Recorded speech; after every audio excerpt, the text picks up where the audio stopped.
Hello students. तो आज हम लोग बोर्स एटॉमिक मॉडल देखेंगे जो कि एटॉमिक स्ट्रक्चर का पार्ट 10 है। यदि आपने अभी तक पार्ट 1 टू 9 नहीं देखे हैं तो हमारे चैनल पे जाके पार्ट 1 टू 9 देख लें। तो पीछे के लेक्चर में हम लोग पढ़े थे रदरफोर्ड्स एटॉमिक मॉडल। वो भी गलत ही था, उससे भी बहुत सारा प्रॉपर्टीज एक्सप्लेन नहीं हो रहा था। उसके बाद आया बोर्स एटॉमिक मॉडल।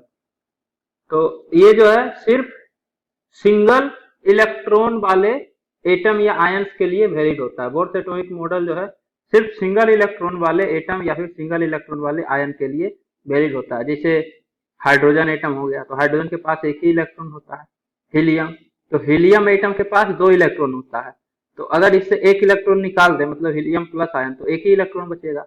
तो हीलियम प्लस के लिए भी बोर एटॉमिक मॉडल वैलिड होता है। सिमिलरली लिथियम से दो इलेक्ट्रॉन निकाल दीजिए, Li2 plus, Be3 plus, B4 plus, dot dot dot, मतलब कोई भी वैसा आयन जिसमें कि सिर्फ एक ही इलेक्ट्रॉन हो, तो उसके लिए बोर्स एटॉमिक मॉडल वैलिड होगा।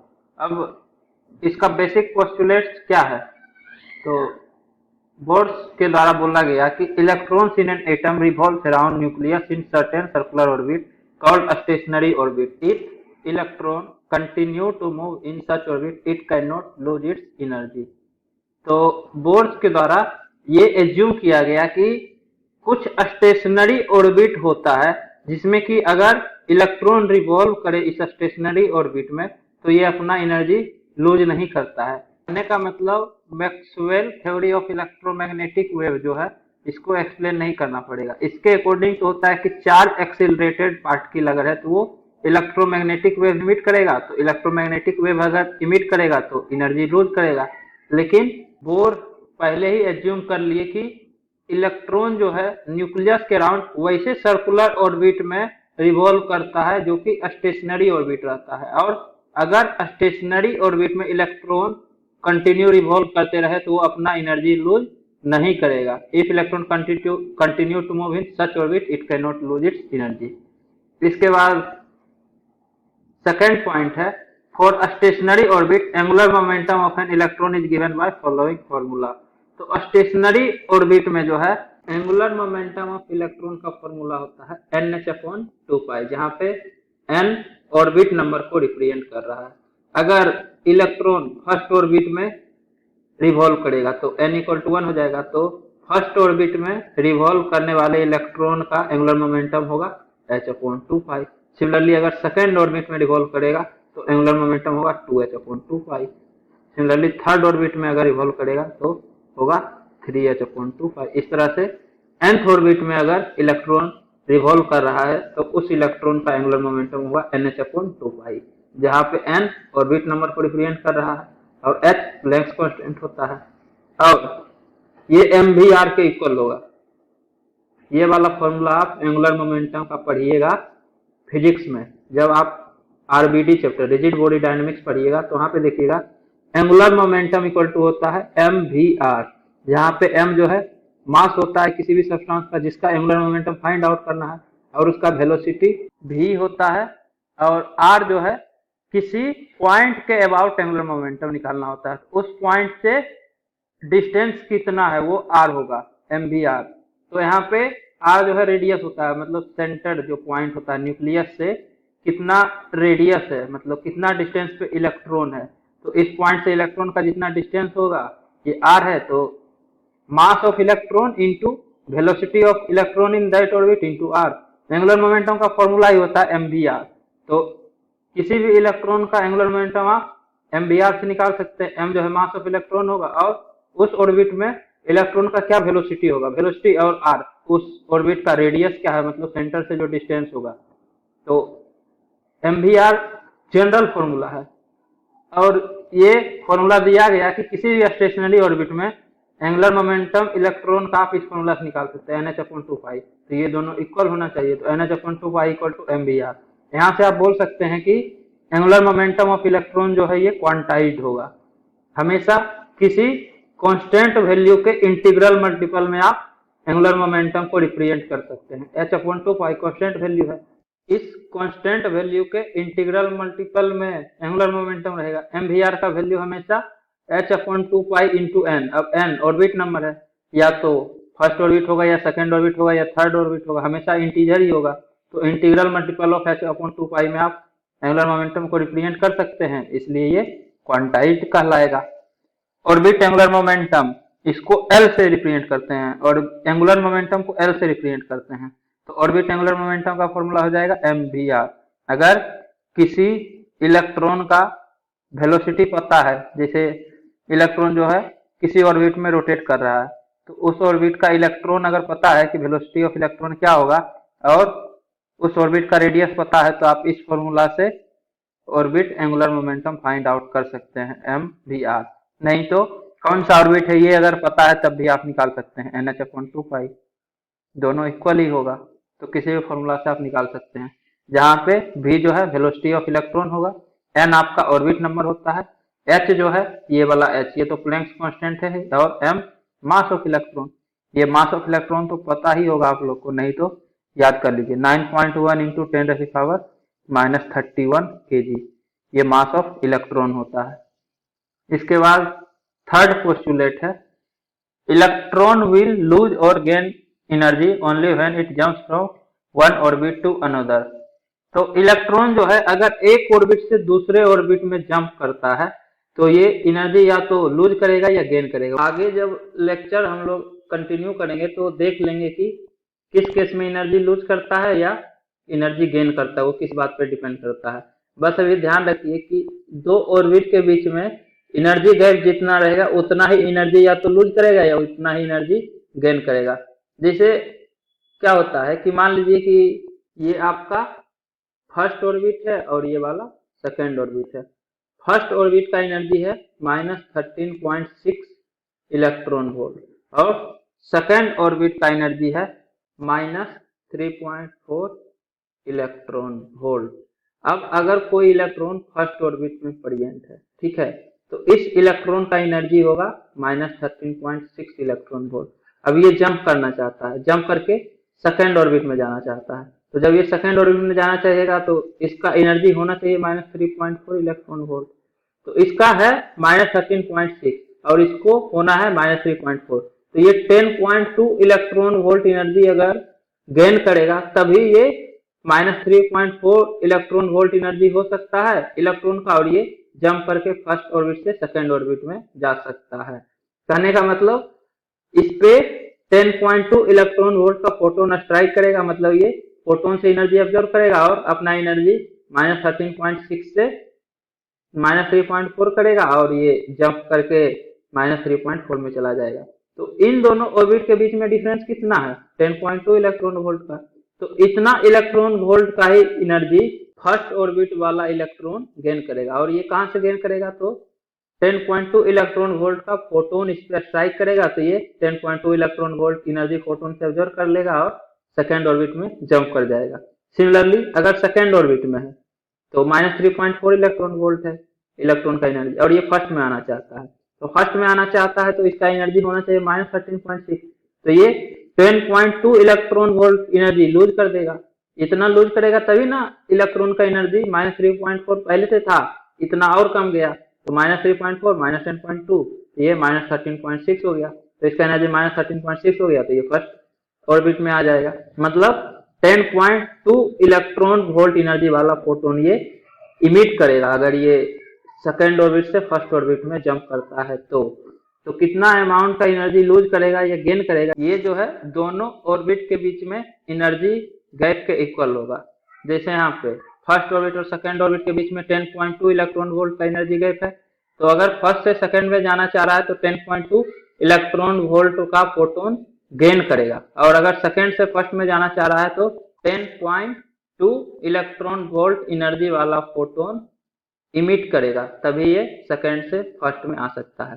तो इससे आपको ये भी पता चल गया कि अगर हायर ऑर्बिट से लोअर ऑर्बिट में आता है तो फोटोन इमिट करेगा, और अगर लोअर से हायर में जाता है तो फोटोन एब्जॉर्ब करेगा, क्योंकि हायर ऑर्बिट का एनर्जी ज्यादा होता है लोअर ऑर्बिट से। तो एनर्जी ज्यादा होता है तो अगर लोअर ऑर्बिट में है तो इलेक्ट्रॉन का एनर्जी कम है और एनर्जी ज्यादा चाहिए तो इलेक्ट्रॉन एनर्जी एब्जॉर्ब करेगा तभी हायर ऑर्बिट में जा सकता है। और अगर हायर ऑर्बिट में है तो एनर्जी ज्यादा है इलेक्ट्रॉन का, उसको लोअर ऑर्बिट में आना है तो एनर्जी लूज करना पड़ेगा, तो एनर्जी लूज करेगा और लोअर ऑर्बिट में आ जाएगा। तो हमेशा अगर एनर्जी लूज हो रहा है तो इलेक्ट्रॉन जो है हाइयर ऑर्बिट से लोअर ऑर्बिट में आएगा, अगर एनर्जी गेन हो रहा है तो लोअर ऑर्बिट से हाइयर ऑर्बिट में जाएगा इलेक्ट्रॉन। और कितना एनर्जी लूज या गेन करेगा तो ये डिपेंड करेगा कि किस ऑर्बिट से किस ऑर्बिट के बीच में ट्रांजिशन हो रहा है। उन दोनों ऑर्बिट के बीच में जितना एनर्जी गैप होगा उतना ही एनर्जी या तो लूज करेगा या गेन करेगा। अब लूज कब करेगा? लूज तब करेगा जब हाइयर ऑर्बिट से लोअर ऑर्बिट में आएगा, और अगर लोअर से हाइयर में जाएगा तो फोटोन एब्जॉर्ब करेगा। This jumping of electron from one orbit to another is called transition of electron. और ये जो जंपिंग होता है इलेक्ट्रॉन का, इसको ट्रांजिशन ऑफ इलेक्ट्रॉन बोलते हैं, एक ऑर्बिट से दूसरे ऑर्बिट में। जैसे सेकंड से फर्स्ट में आया तो बोलिएगा कि इलेक्ट्रॉन का ट्रांजिशन सेकंड से फर्स्ट में हो गया। अगर फर्स्ट से सेकंड में गया तो ट्रांजिशन फर्स्ट से सेकंड में हो गया। इस तरह से आप ट्रांजिशन ऑफ इलेक्ट्रॉन को रिप्रेजेंट कर सकते हैं। ट्रांजिशन 1 से 2 लिखा हुआ है, मतलब इलेक्ट्रॉन फर्स्ट ऑर्बिट से जंप करके सेकंड ऑर्बिट में चला गया। इसके बाद nth ऑर्बिट का रेडियस कैसे फाइंड आउट करेंगे वो अभी हम लोग देखते हैं। तो मान लीजिए कि आपके पास जो एटम है उसका एटॉमिक नंबर Z है, Z एटॉमिक नंबर, मतलब जो एटम है उस पे total Z number of proton होगा।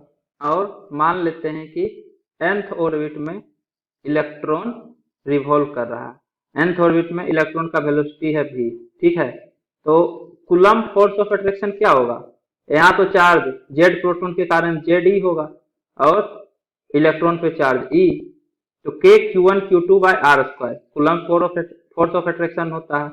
तो K Q1 Z into E, Q2 charge on electron E divided by R square. तो electrostatic force will act as centripetal force. और ये जो इलेक्ट्रोस्टैटिक फोर्स होता है यही सेंट्रीपिटल फोर्स की तरह एक्ट करता है, मतलब कूलम्ब फोर्स जो है ये सेंट्रीपिटल फोर्स के इक्वल होगा।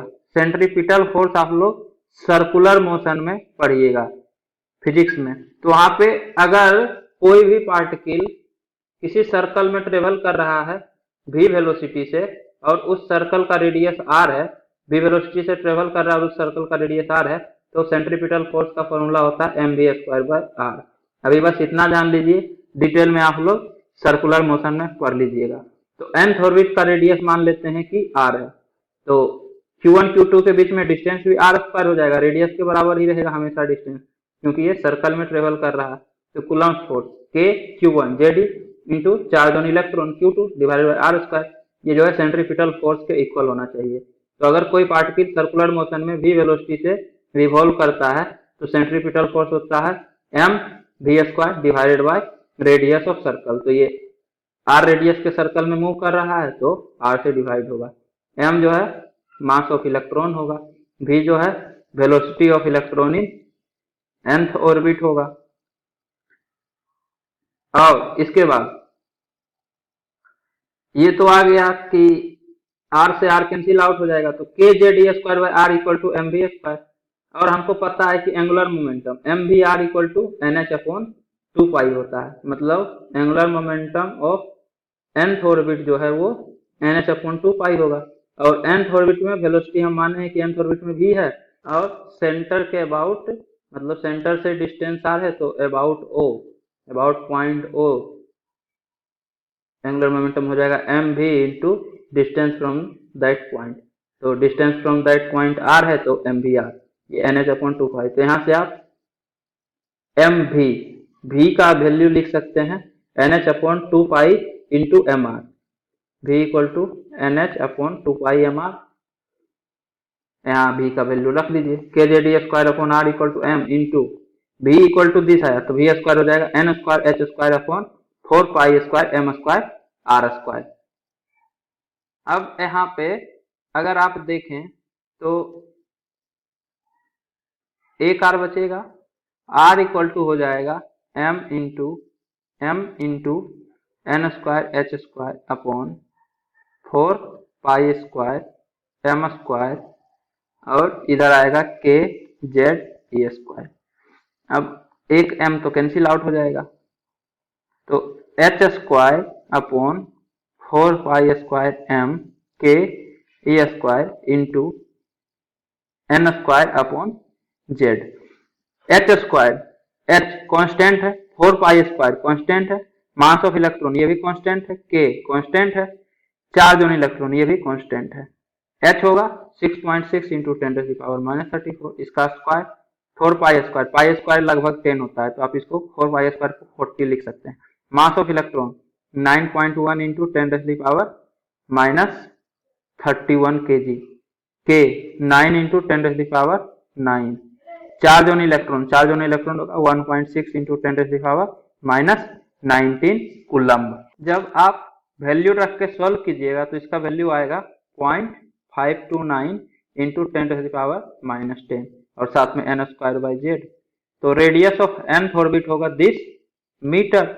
तो आपको पता है कि 1 मीटर इक्वल टू 10⁻10 एंगस्ट्रॉन होता है, तो इतना मीटर इक्वल टू इतना इंटू 10⁻10, तो 10⁻10 और 10⁻10 ये कैंसिल आउट हो जाएगा। तो रेडियस ऑफ nth ऑर्बिट हो जाएगा 0.529 into n square upon Z, इतना एंगस्ट्रॉन।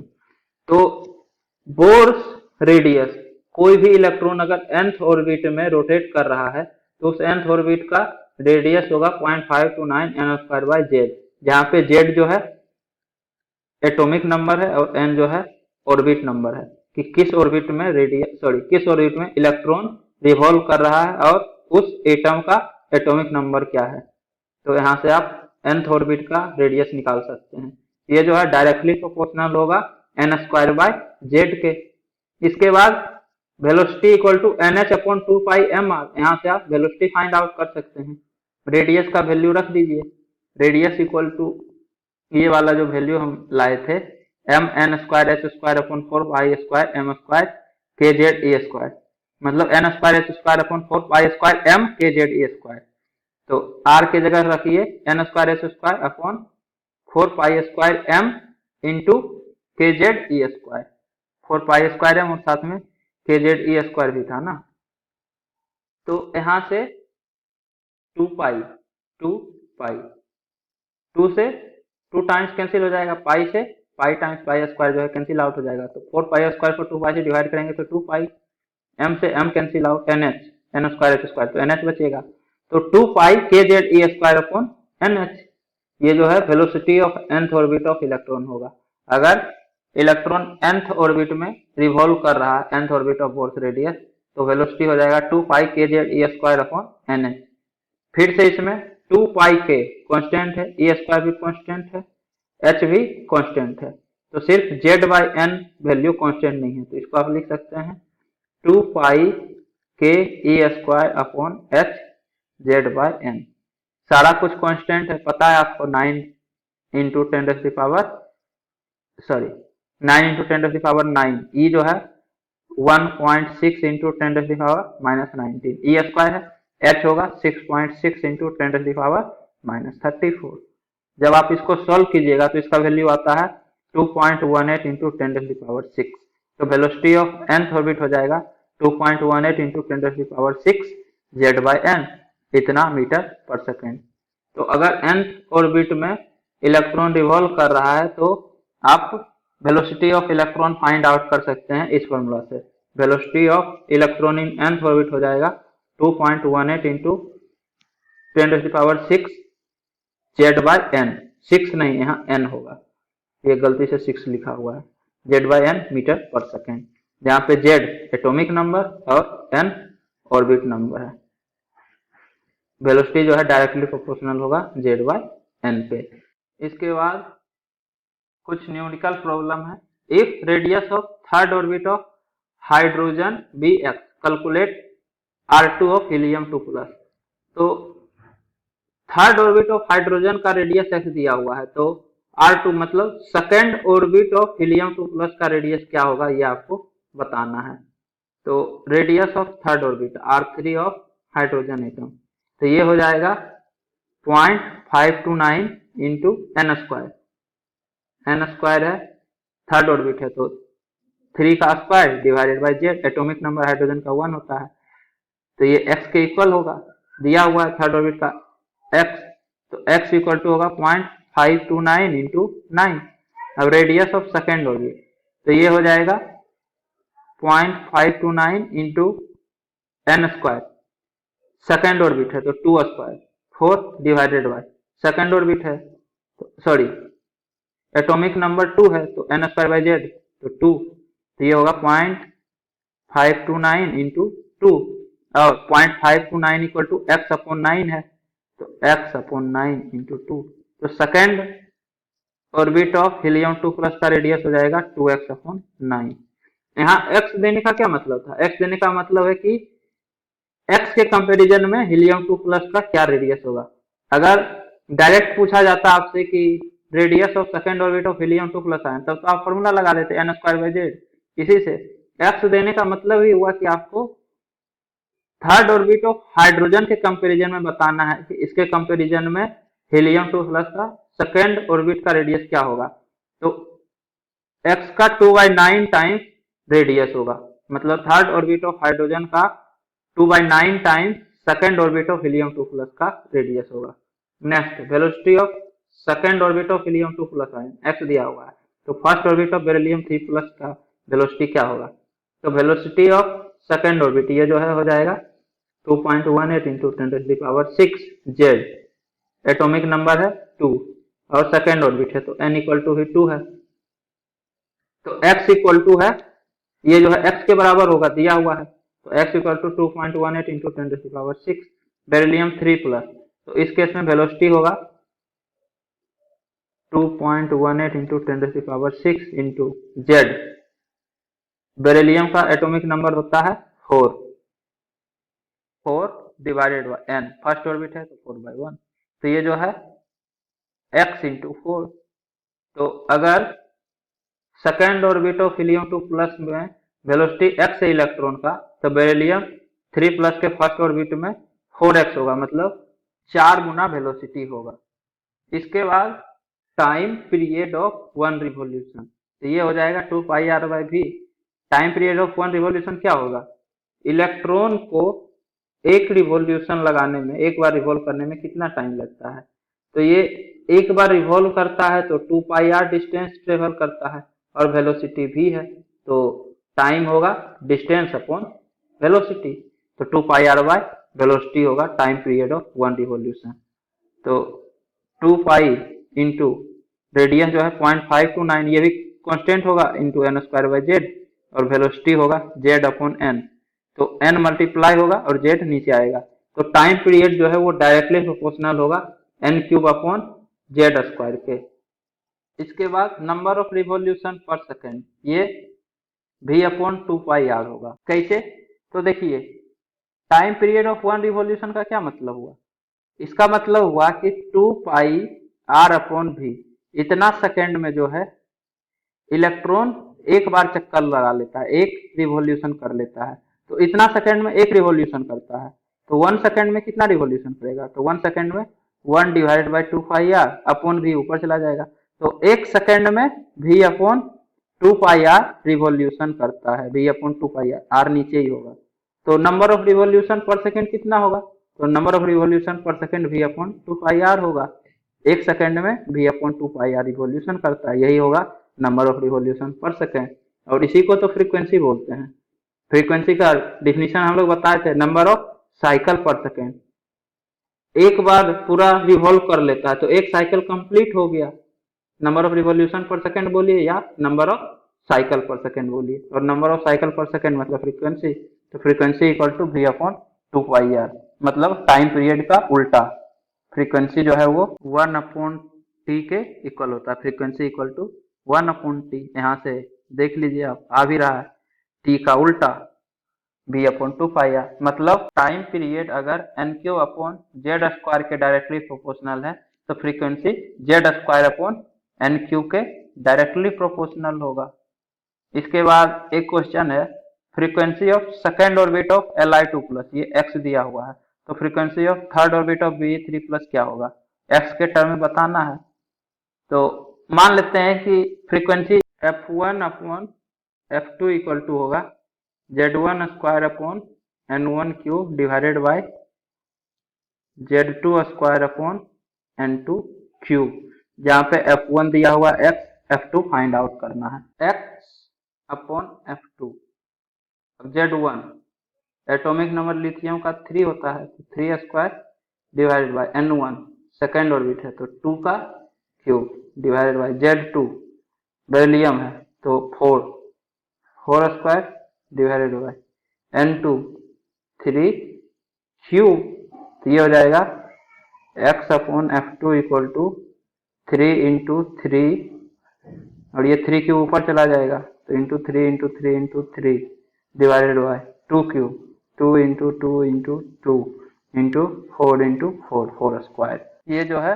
243 डिवाइडेड बाय 128 इतना इक्वल टू x/F2, तो F2 इक्वल टू होगा 128x डिवाइडेड बाय 243, तो B3 प्लस के थर्ड ऑर्बिट का फ्रीक्वेंसी होगा 128x/23। अगर इसका x दिया हुआ, इसका कुछ ना कुछ वैल्यू दिया हुआ होगा ना, तो ये वैल्यू जब रखिएगा तो आपको एग्जैक्ट वैल्यू पता चल जाएगा, क्वेश्चन में कुछ ना कुछ वैल्यू दिया हुआ रहेगा। नहीं तो इस तरह से सोचिए कि अगर डायरेक्टली प्रोपोर्शनल है तो आप बोलिए कि इक्वल टू कैसे कर दिए, तो मान लेते हैं कि ये जो है कुछ कांस्टेंट वैल्यू के इक्वल होगा, मतलब frequency equal to C Z²/N3, तो यहाँ भी C लिखना पड़ेगा, नीचे भी C लिखना पड़ेगा, तो C से C तो कैंसिल आउट ही होगा, तो फाइनली यही होगा और आंसर ये आएगा 120x/233। अब जो है अगले लेक्चर में total energy, potential energy, kinetic energy देखेंगे इलेक्ट्रॉन का क्या होता है nth ऑर्बिट में, ये सब। उम्मीद करता हूँ कि आपको ये वीडियो पसंद आई होगी। यदि आपको ये वीडियो पसंद आई है तो इसे लाइक करें, कमेंट करें और अपने दोस्तों के बीच शेयर करना ना भूलें। Thank you.